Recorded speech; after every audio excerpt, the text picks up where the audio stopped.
Hello, everyone, and happy Friday. Thanks so much for being with us today for our Lunch and Learn about building English learners' oral language skills.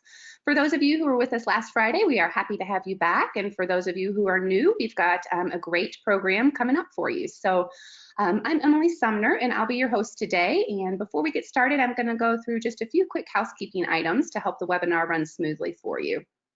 The GoToWebinar platform does not have a group chat, but we do welcome your questions and your feedback. You can send your questions in to me throughout the presentation, and we'll put them into a queue to be answered at Q&A during the end of the presentation. Locate that questions bar or icon on your control panel, type your question into the box that pops up, and then click send, and I'll receive that question, and again, we'll hold it for the Q&A at the end of the webinar. If you experience any technical difficulties during the presentation, you can use that same questions feature to get my attention, and I'll do my best to resolve the problem for you. One thing you can do right now to try to make the webinar run smoothly is to close all of the other applications and internet browsers on your computer. So shut down Word, PowerPoint, any browser tabs that you have open, and just let all of your computer and internet bandwidth go to power the GoToWebinar application. If you do have video or audio lags that last more than a second or two, you can close out of GoToWebinar and come right back in, and that often resets the connection for you.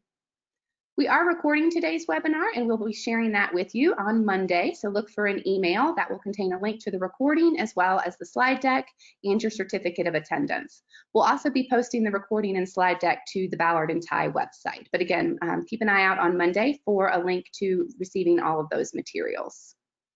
All right, I think we're ready to get started, and I am pleased to invite Brenda Rosas to join me on the screen. Brenda is an educational consultant with Ballard and Ty, and she's going to be your teacher today, and so I will go ahead and turn things over to you.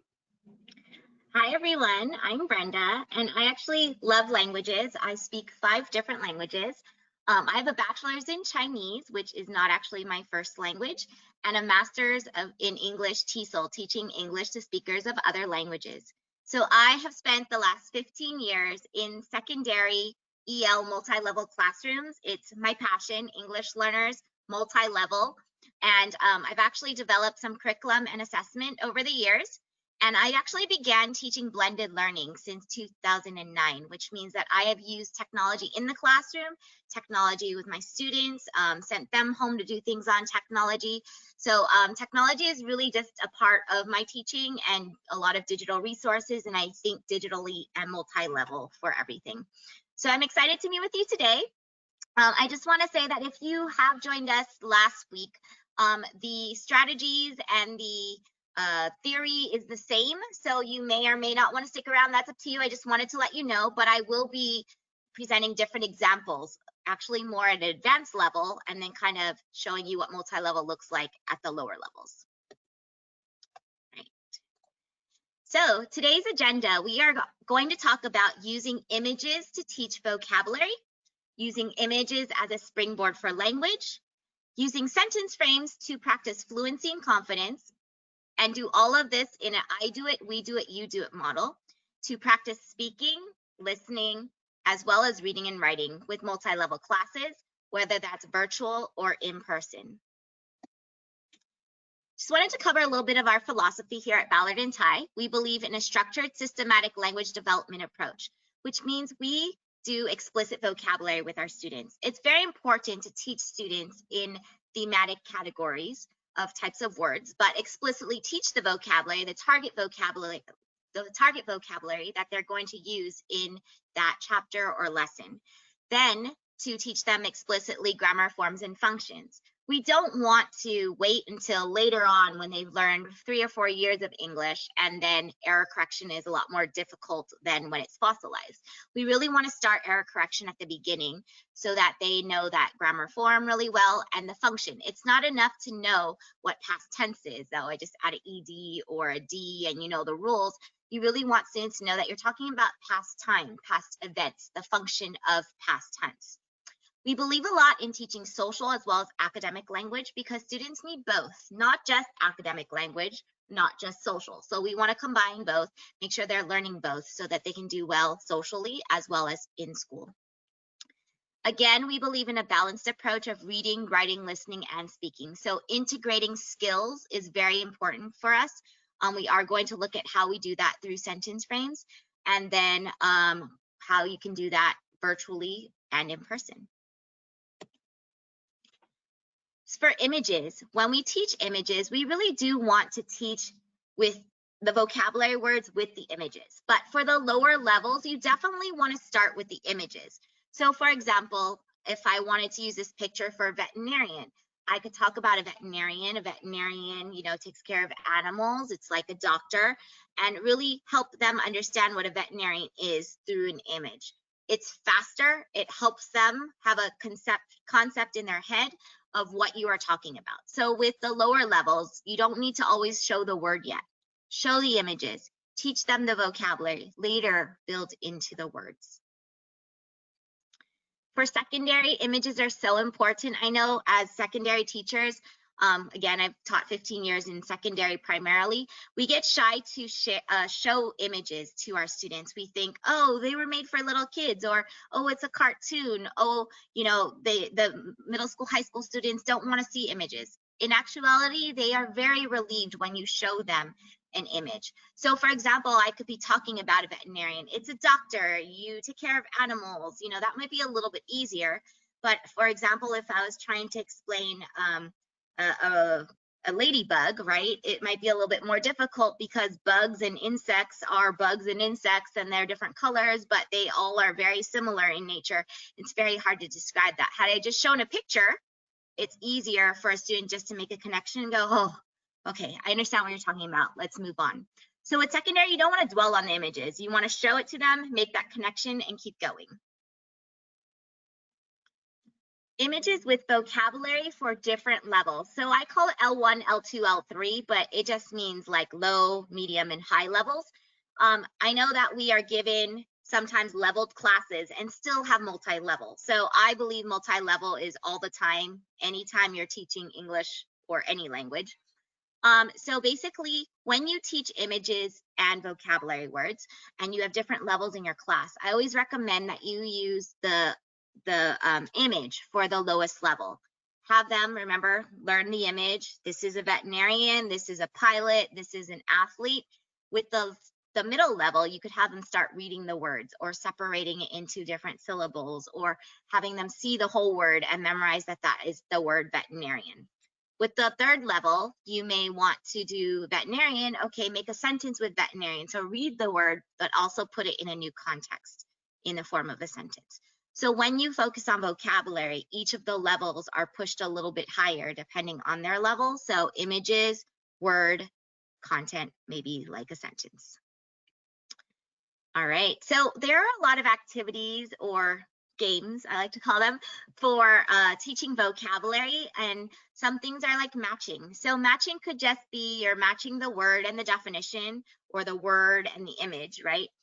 So that could be easily done matching type of activity. But I also like to do things that are like categorical type matching.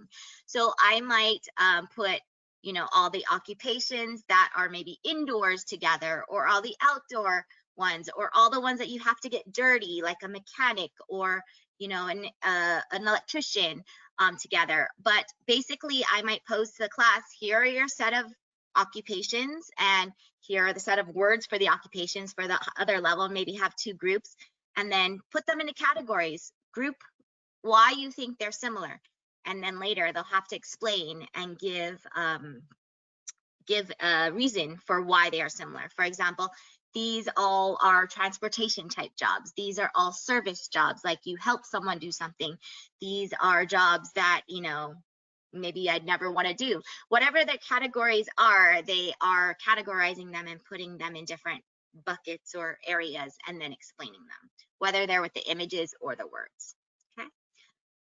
We do have a webinar series called Speak to Write. And in that, it's recorded, it's on our webinar page that this will also be on later. But if you have some time, I really do recommend that you check those out. It really does have a lot of activities for vocabulary, a lot of activities for teaching, you know, speaking, reading, listening, and speak to write. So mostly speaking to write. But the idea is that there are games there that have descriptions that you can watch the video and the explanation and try it in your classes. Race for Sentences is one of my favorites.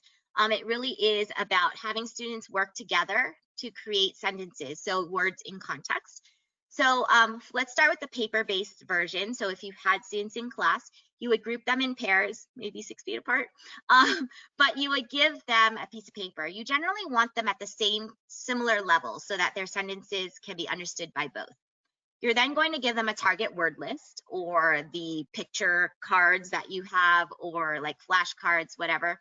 And then maybe even a image up at the front, maybe project it on the screen or have it on the board, kind of more like a springboard for language, giving them a content or context to put the sentences, like to write sentences about.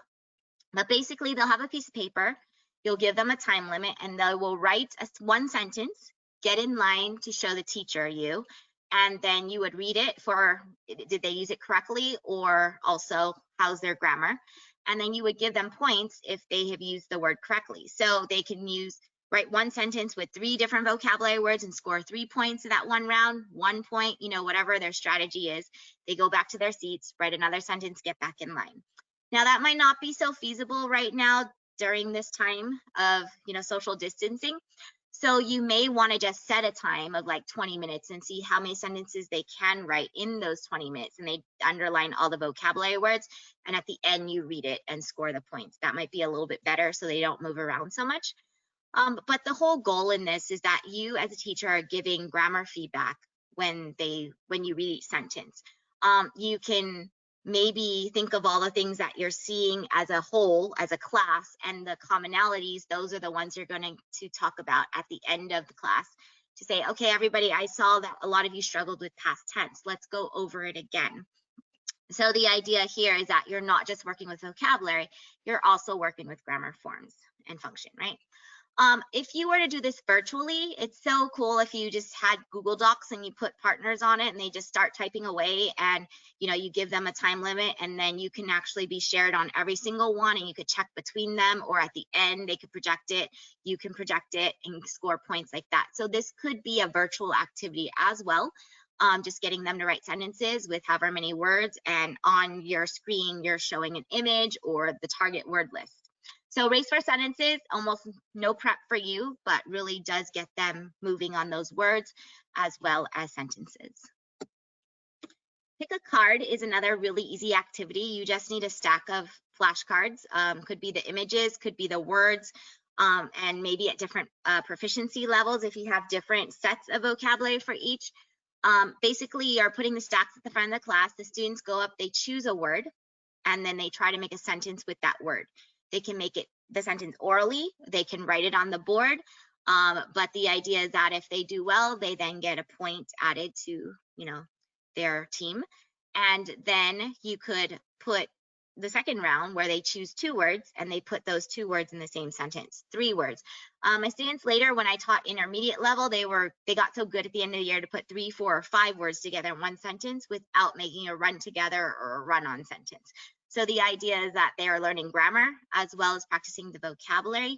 And you could do it multi-level where, students at for level 1 are just making 1 word, like sentences with 1 vocabulary word, whereas you're pushing rigor for the higher levels. For a virtual time, you pick the cards, you show it on a slide, then the students can, again, do that on the Google Docs, or they could orally tell you the sentence and you could award points to teams. So in the same way it works, you would just have to pick the cards for them. All right, so let's talk about images and vocabulary in a new context. So if you had a flashcard or a picture of a veterinarian, it's really good for students to see that same word in a new context. So if you look here, here's another veterinarian helping the dog, maybe the dog broke its arm, and you could see that this is a veterinarian and this is a veterinarian. So they see more than one example of what a veterinarian could look like and what it does. For example, this is a waiter, and over here, here's a waiter or a waitress, right? So you can help students make that connection that it is in more than one place, really help them, because if they didn't understand this picture, then they may not have understood the vocabulary word. So you may need that extra time where they could see it again. All right, we're going to transition now to talking about sentence frames and how you can use sentence frames to promote fluency and confidence. So we really want to talk about how sentence frames work and why they're useful. sentence frames are really the grammar form and function, right? Put together. It creates this automaticity when students practice it. So then they know to start a sentence with when I grow up, when I grow up, when I grow up, right? And it gives them that base of, where to fill in words. So the blanks could be words that they learned or concepts that they want to talk about or describe. I do want to say that last week, I focused on the very beginner level. This week, I'm doing the advanced level and scaffolding downwards. So I do want to be very clear that this is an advanced level sentence frame. So when we talk about it, it's going to be like, when I grow up, so a very complex sentence. I want to be a blank because blank. So the way we do this is usually through I do it, we do it, you do it. I'm going to ask Emily to come on camera and help me with these examples. Hi, Emily. All right. So when we teach, we always want to do I do it, we do it, you do it. And that allows for you to model it as a teacher. We do it, we practice together, and then independently the students will do it. So for example, I'm going to show them that picture, right, of the occupations that we looked at earlier. And I might say something like, when I grow up, I want to be a pharmacist because I like science. And then the flip side of an occupation I don't want, I wouldn't want to be a veterinarian because seeing the sick animals would make me sad. All right, so that's I do it. So Emily's my student. Emily, let's try this together. Let's try doctor, okay? Ready? When I grow up, I want to be a doctor because I like to help people. All right, very good. Now let's talk about a job you wouldn't want to be. Let's try mechanic. I wouldn't want to be a mechanic because I don't like getting dirty. Very good. All right, so that's I do it, we do it. Now Emily's going to try on her own. And this is the independent practice part. She can just tell me orally, or she could write it first and then tell me. Okay, let's try that. All right. When I grow up, I want to be an architect because I like to draw. Very good. I wouldn't want to be a lawyer because I don't like to argue. Very good. Thank you.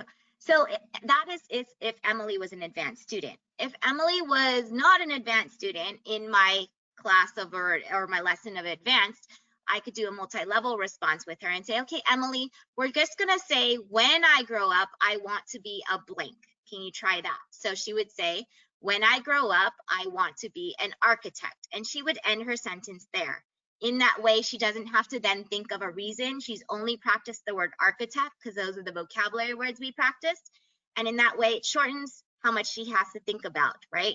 Now, if she was maybe a second level student, I might take out when I grow up and I would just do, I want to be an architect because I like to draw. So that would be the second level. And then the third level, definitely the whole sentence. So in every example, every sentence frame, you are able to make it multi-level. All right, so we're going to try this next one. It has to do with relative pronouns and how you would describe people. And basically, it's different jobs and then using the relative pronouns to kind of explain. So we're going to try this together. I do it, we do it, you do it. So the examples are, a butcher is a person who cuts meat at the grocery store. A veterinarian is a person to whom we go for animal care, etc. So those are all the examples. So Emily, let's try this together and see if we can do it, okay? So we do it. So a lawyer is a person who helps people, defends people. An electrician is a person to whom we go to when our lights are out. Our lights out. Very good. And then this next person, waiter, engineer.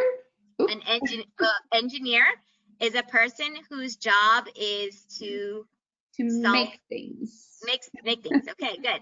And then maybe we use that same word, engineer. So engineering, the job, engineering is a job that requires you to think critically, right? Problem solve. Yeah. Problem solve. Very good.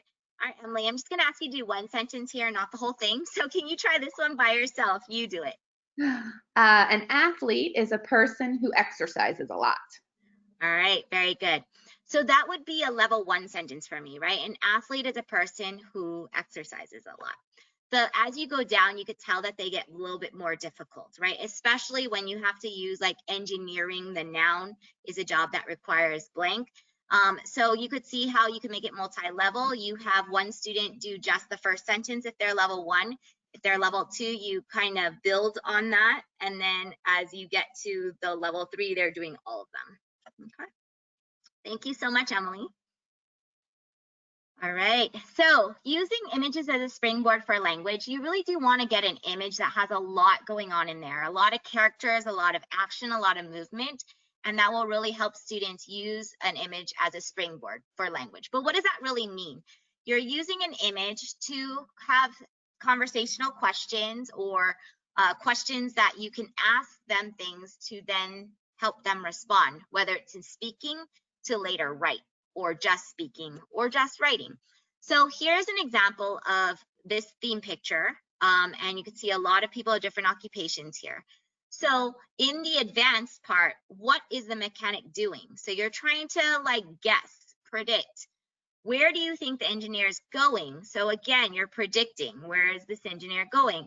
Which occupation do you think is the most difficult, the most fun? Why? So you're giving your opinion and supporting your answer.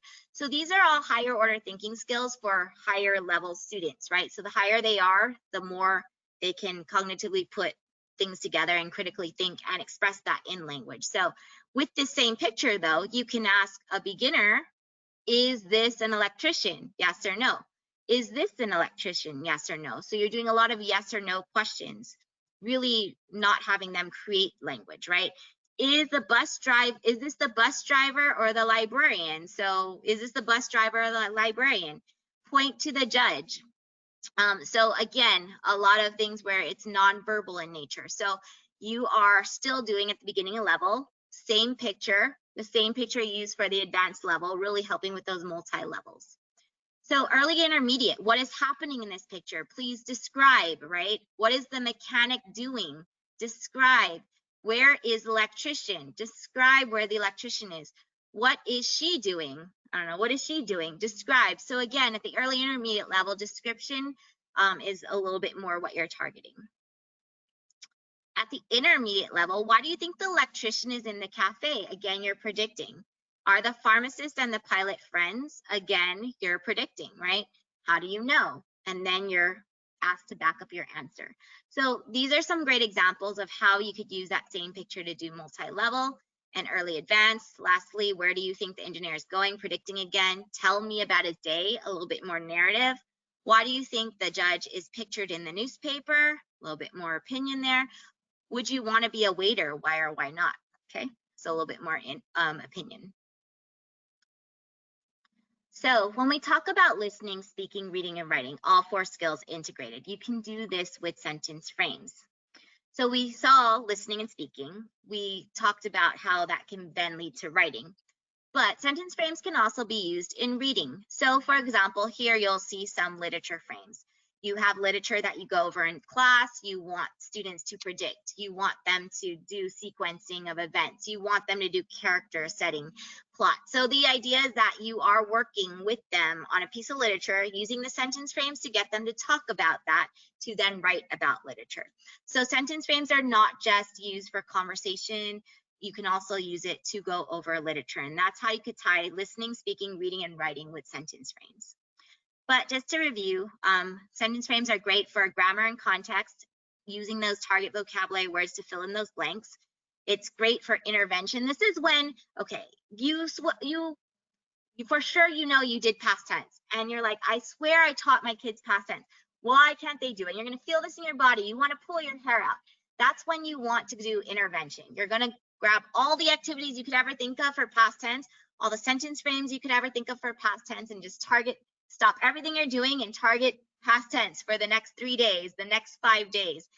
So I really do recommend that you do stop and pause in your teaching when you feel that in your body, and you will if you've taught students that haven't really acquired what you've been trying to get across. Then you could use it for listening. So listening and speaking, speak to write. reading, literature frames, and all of this can be done during your virtual time, just through camera. Have them write it on paper, have them respond to you. So use this time of virtual and in-class hybrid learning to really practice that oral language. Use sentence frames to then get them to speak to write, and even read to speak to write. Frames for Fluency is one of our materials from Ballard and Ty that really focuses on sentence frames. It's 2 very easy to use teacher guides with the I do it, we do it, you do it model that I just presented. Those examples actually came from Frames for Fluency, the blue book near the end. But the idea here is that you are already given these sentence frames that are already made for you. The word and picture cards, the theme pictures already made for you with all of the multi-level activities. So if you really liked what you saw today, Frames for Fluency is where it's at.